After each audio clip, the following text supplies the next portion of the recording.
For the people of Payatas, this dump site has long been their source of life, but it soon shattered all of their dreams. When the landfill collapsed in 2000, almost 100 people perished.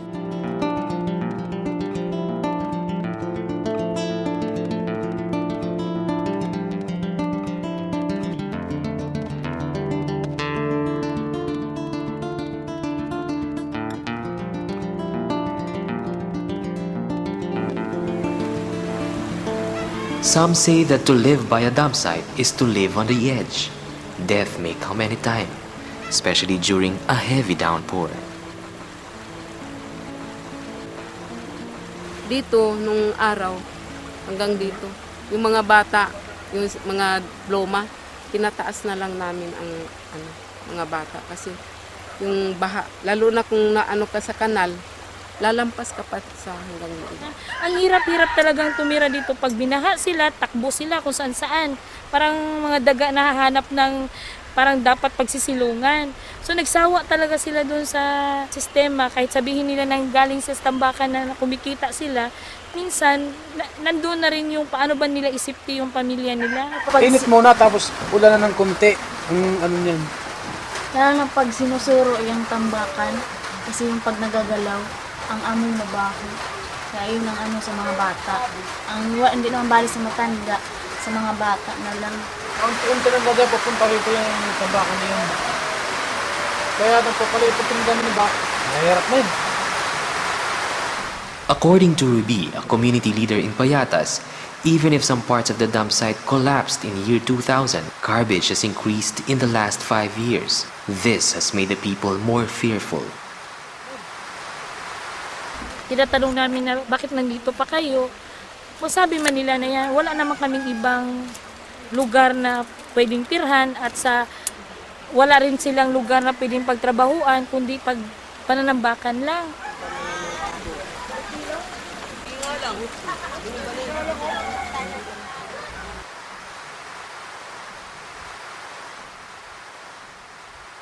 Kasi mahirap na dito pagkuhan. Tambay. Nakakatakot na. Nakakot mo, Day? Nakakot mo?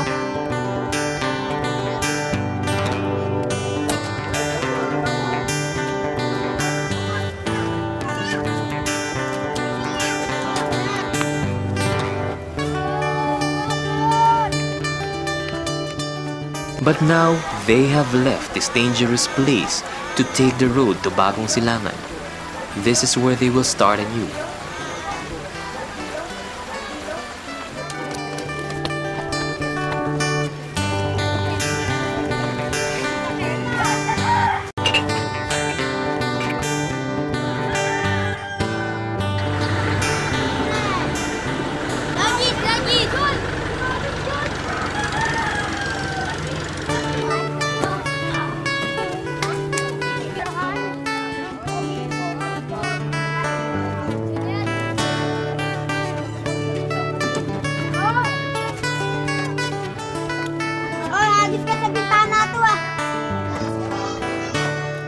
Upon reaching their new home, they immediately clean the house they have long hoped for.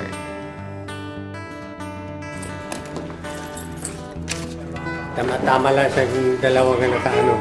But none of this came easy. Getting to this place was like going through the eye of a needle.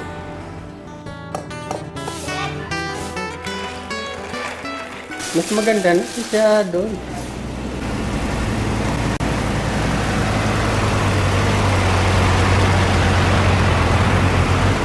How did this come about? How were they able to change the course of their lives? The answer lies here.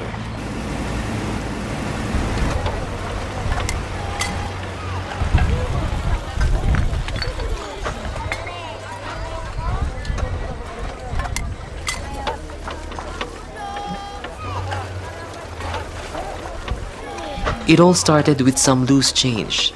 The young and the old all make an effort to save enough for a better future. They are the poorest of the poor, forced to make a living out of garbage. But after tragedy struck, they knew they could only rely on themselves. Magkano? Local associations under the Homeless People's Federation of the Philippines encourage their members to save. These savings eventually help them secure better homes, away from dangerous places like dump sites, riverbanks and shorelines, and along bridges, highways, and railroad tracks.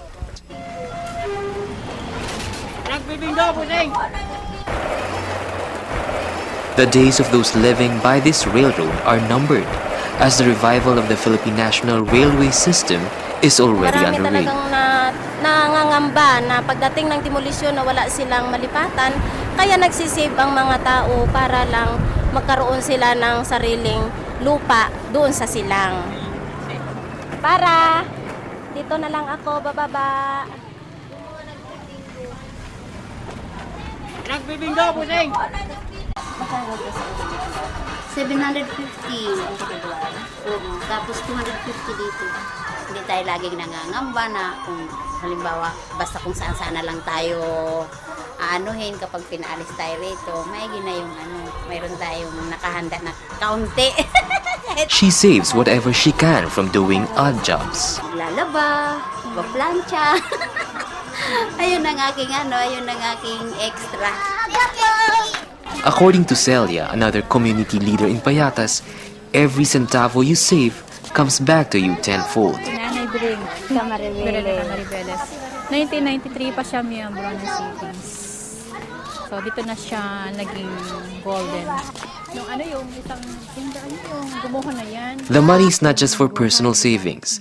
The capital is used by the community to build houses, start small businesses, pay for school fees, and for hospitalization. Best of all, it empowers the whole community. The Homeless People's Federation of the Philippines, or HPFP, has 6 savings programs. The compulsory savings program is for those who wish to avail of the business and family loans. The voluntary savings program allows one to withdraw his savings in times of need. The land and housing program assists in shelter and land acquisition, while the health insurance, mortuary fund, and urban poor development fund are for the community's needs. Ay, squatter yan, hindi makakaipon. Imposible yun. Ano sa tingin mo doon, yung mga ganyan, di ba? Baka naman sila hindi naman kumikilos. Kung halimbawa naglako sila ng kung ano doon, pagdating naman nandun. Baraha. Ay, O kaya ganun. Ano yun? Lasing. Di wala talaga. Andito na ako. Maniningil na ako. Chat is a community leader in a railroad neighborhood in Sucat. She says residents here have been saving for some time now. In a few months, they would finally realize their dream of having their own piece of land. Ano sa'yo? 20 lang ate. Sa savings lang mo. Ano kayo nagsimula ng savings? Pag emergency, nakakatulong.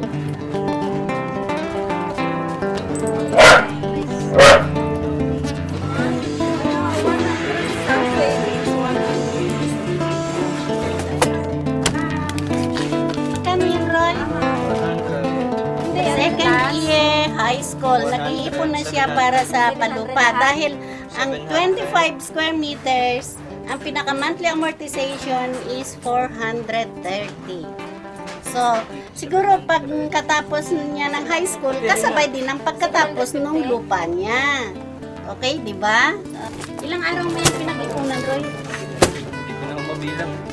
Hindi niya mabilang kasi matagal na yung pinag-ipunan. Thank you. Marami pa nang nag-iipon talaga dito. Marami, makita mo mamaya, marami pa. May mga barya-barya pa nga, pagkatindahan, mga barya. Sabi sa'yo, pag umuwi ako minsan, sakit na yung balikat ko, puro barya ang ginalagay ko pa. Under the program, the people are also taught to handle their community's needs and manage their finances. The amount may seem small, but once put together, their savings are substantial. This allows them to negotiate for their dream land. They know it won't be easy, but they are all in this together. To save is not enough. They also have to know the legal and technical considerations in acquiring lots. They undergo different training workshops where they assess their needs and the best strategies to secure land. Kahit anong sabihin mo, kulang ang pera eh. Ito yung interest niya. Binta niya lang ito dahil dito. Hinabol namin ito. So nakuha namin yun. Installment yun. Dahil dito kami pumusisyon sa interest niya. They also visit other communities to learn from others' experiences and see how unity can help a community. Single detached doon sa nakaka-afford at yung hindi makaka-afford, yung 50, hahatiin natin sa tigda 25 para duplex. Para maka-avail naman yung mga low income na families. Tao po.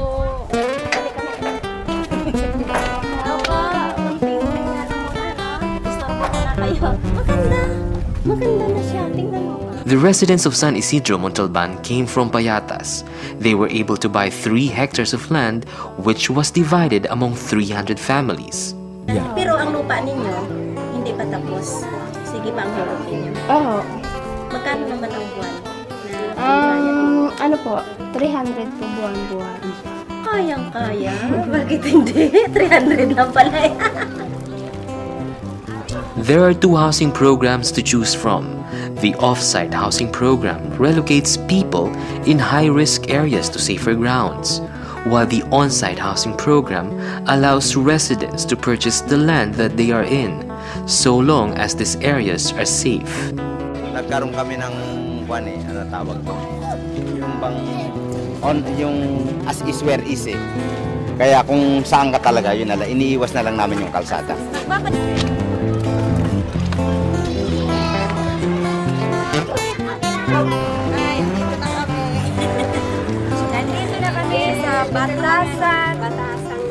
Here in Bagong Silangan, more than 2 hectares of land were distributed among former residents of Payatas.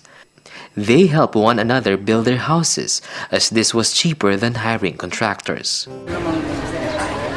Ilang taon na kayo dito, te? 1 year. Sa bahay na ito, 1 year mahigit. 1 year.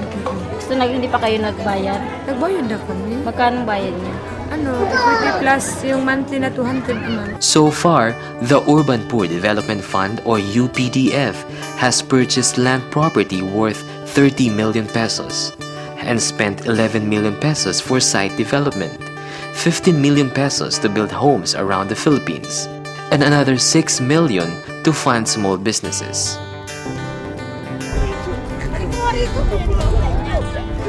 To make the UPDF work more efficiently, the CSF or Community-Led Shelter Finance Facility was created. It focuses on providing the legal, technical, and administrative mechanisms that facilitate the housing processes of urban poor communities. It also encourages changes in the community revolving around the right to shelter. Makamura tayo ng pagpapatayo. Tayo na ang gagalaw lahat. O, tapos tayo na maghukay sa harapan ng ating mga drainage. Yan. Mga lalaki. Hindi, susunod na ngipin na tayo pagkita. Ngipin!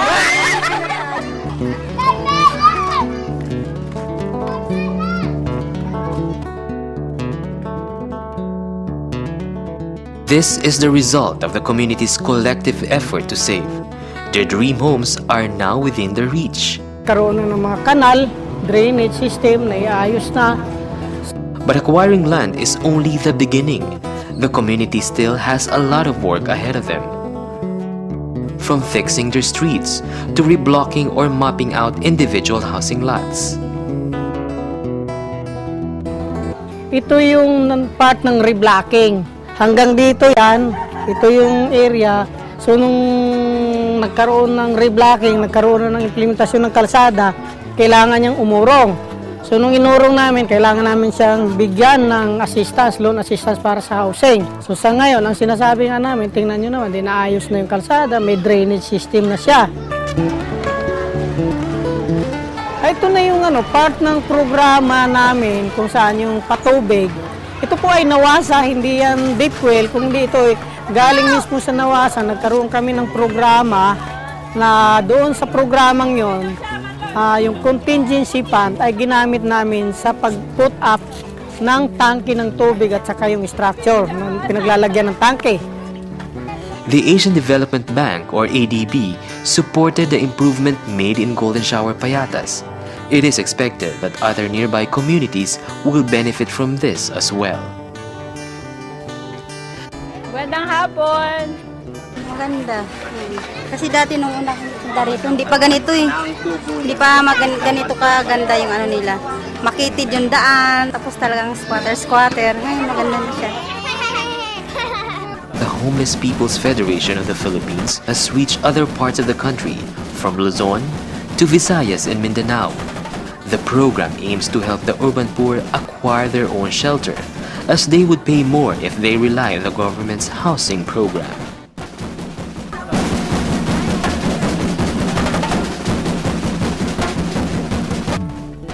Apart from this, the HPFP also works with slum dwellers networks and alliances from all over the world.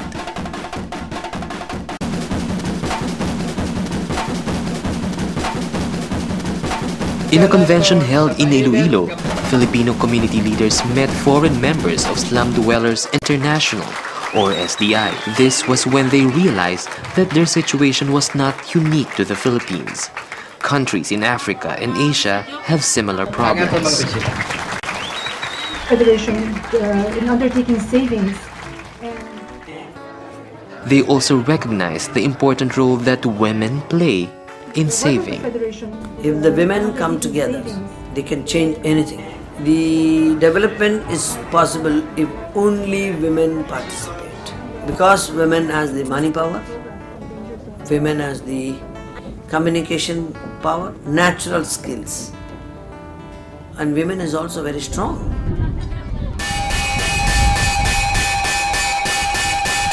Yung palupa namin, Part of the program's goal is to ensure that members see the successful experiences of other communities and realize that if others can do it, so can they. Under this program, the poor are empowered to improve their own community rather than rely heavily on the government and the private sector. All they need is land. Sino po ang gustong tumingin doon sa malalaking lote? Sino ang gustong tumingin? Kami lahat. Tingnan namin. Okay. Balay magustuhan namin.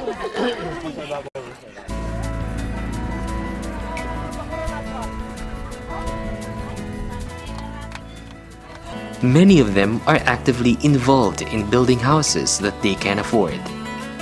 Today, thousands of Federation members are scouting for lots, arranging land titles, and acquiring land.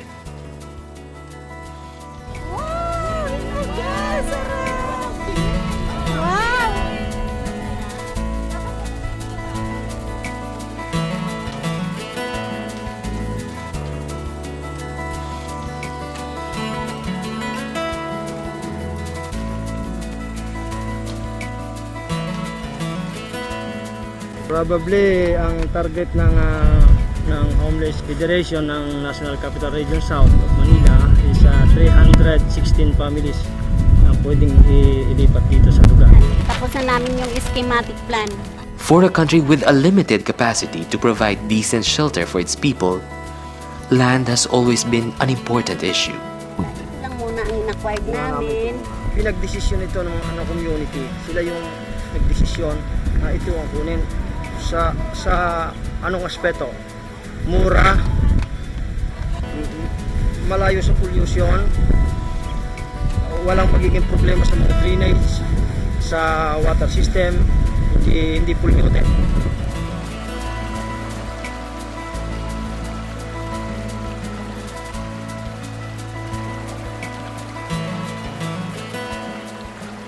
Maaaring ito i-develop na nang hindi pa bayad.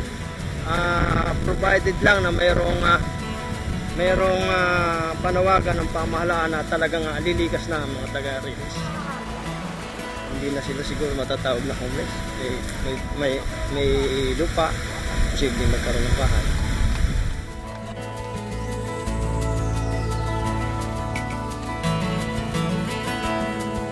Yung pakikipag-negotiate namin sa bangko, miski kami tinatawanan nila, miski kami dinidegrade nila. Kasi akala nila yung mga mahirap hindi makakabili ng lupa.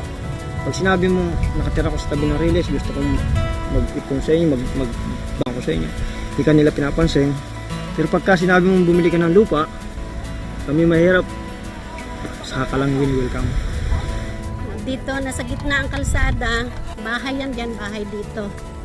Kabilaan. Imagine mo parang, kung talagang hindi mo kaya, no? Pero bakit nakakaya namin? Siguro talagang sa willingness lang ng tao na kailangan, gusto ko balang araw magkaroon ako ng ganito para sa mga bata. Hindi lang kasi kami na iisipin namin para lang sa amin, hindi, kundi ang iniisip namin sa ngayon para sa mga bata, sa mga apo.